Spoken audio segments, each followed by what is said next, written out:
This channel does not promote any violent, harmful, or illegal activities. All content provided by this channel is meant for an educational purpose only. মুচিপাড়ায় গুলি চালনার CCTV প্রকাশ্যে। গত শনিবার মুচিপাড়ার Premchand বরল street এবং রাজা Rammohan Roy সরণের crossing এ গুলি চলে। বাইকে করে মত্ত অবস্থায় এসে গুলি চালায় দুজন। সিসিটিভিতে দেখা যাচ্ছে যে স্থানীয়রা আসতেই চম্পট দেয় ওই দুষ্কৃতীরা। সিসিটিভি ফুটেজ প্রকাশ করেছেন বিজেপি কাউন্সিলর সজল ঘোষ। গতকাল বাবুঘাট বাসস্ট্যান্ড থেকে দুজনকে গ্রেফতার করে পুলিশ। তল্লাশিতে উদ্ধার দুটি গুলি, একটি আগ্নেয়াস্ত্র। ধৃতরা মুচিপাড়ায় গুলি চালনার ঘটনায় জড়িত বলে জানিয়েছে পুলিশ। গতকালই 48 নম্বর ওয়ার্ডের তৃণমূল কাউন্সিলর বিশ্বরূপ দে দুষ্কৃতীদের গ্রেফতারের দাবিতে ডেপুটেশনও দিয়েছেন।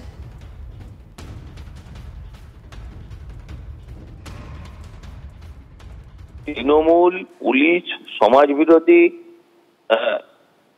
একটা সার্কেল, তার মধ্যেকার গণ্ডির ভেতরেরই সব ত্রিকোণের তিনটে কোণ, এরা স্যারেন্ডার করেছে, আত্মসমর্পণ করেছে।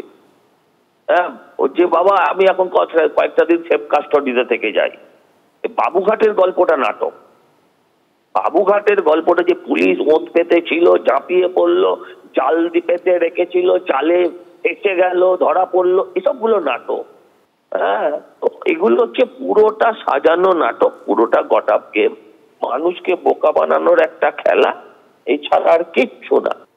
গণেশ পুজোর ভাসানে মদ্যপ মেয়র পরিষদের দাদাগিরি। শিলিগুড়িতে নিজেরই দলের কর্মীদের সঙ্গে বিবাদে জড়ালেন পুরসভার তৃণমূল কাউন্সিলর শ্রাবণী দত্ত। মত্ত অবস্থায় তাদের মারধরও করেছেন বলে অভিযোগ কর্মীদের। অভিযোগ পেয়ে ছাঁটাই করা হলো মেয়র পরিষদ শ্রাবণী দত্তকে।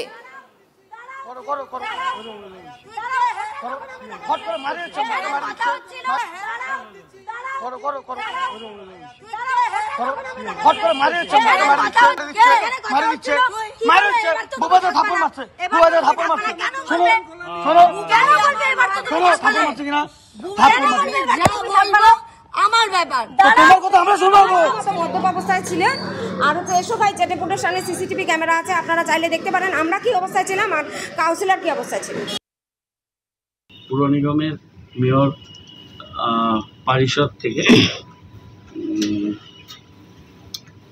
শ্রীমতী শ্রাবণী দত্তকে অব্যাহতি দেওয়া হয়েছে।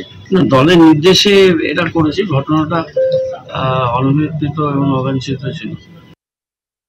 যেটা দলের শীর্ষ নেতৃত্বের যেটা মানে আদেশ, সেটা ছিল ধার্য।